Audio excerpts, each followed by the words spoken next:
It's been a while since I've talked about tier 2, so I wanted to show you the quick sheet that I created for my tier 2 groups and how do I track data before I leave to go home, because it's Friday and I need to enjoy the weekend. But really quick, let's go get a purple folder. Excuse the mess, the binders are for IEPs, but we need a purple folder for tier 2. Okay, we got the purple folder. Purple folder is if you are a tier 2 student, you were identified, referral, etc. But you get an all about me worksheet that you put on top of your folder to identify the folder, but also get to know the student a little bit. And if you're in grades 3 and up, you also get a mood tracker. Now, what have I been doing with my tier 2 students this year? This year, I noticed Second Step has intervention. So a tier 2 lessons, again, from K to 8th grade. Well, they chunk it. It's K2, 3, 5, and then 6, 8.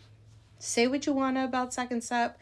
Everyone has different feelings, but I have been using Second Step because I think it is a good basis, a good start for SEL lessons. It is easy, it's online, anyone can look at it, anyone can teach it.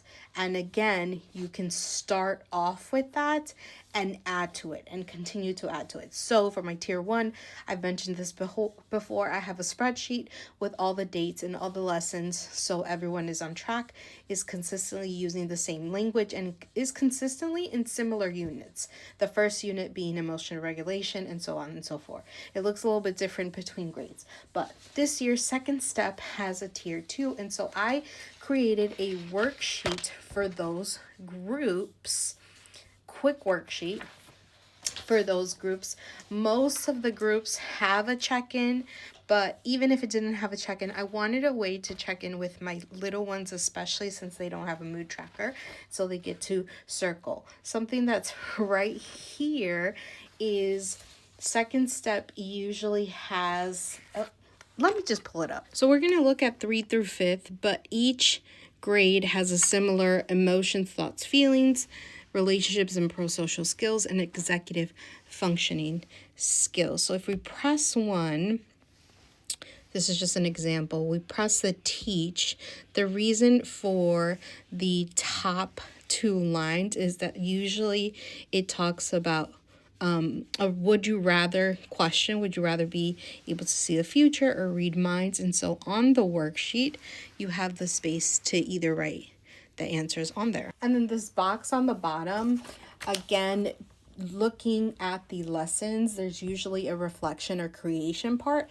And so that is usually where I ask students to write something either related to the lesson, or it might be a drawing, or it might be a writing, etc. But this is just a quick sheet that I created to kind of match the Second Step lessons. Now, every lesson is not going to look the same. Some don't have a presentation with it. Middle school, I don't think all of them have a would you rather question.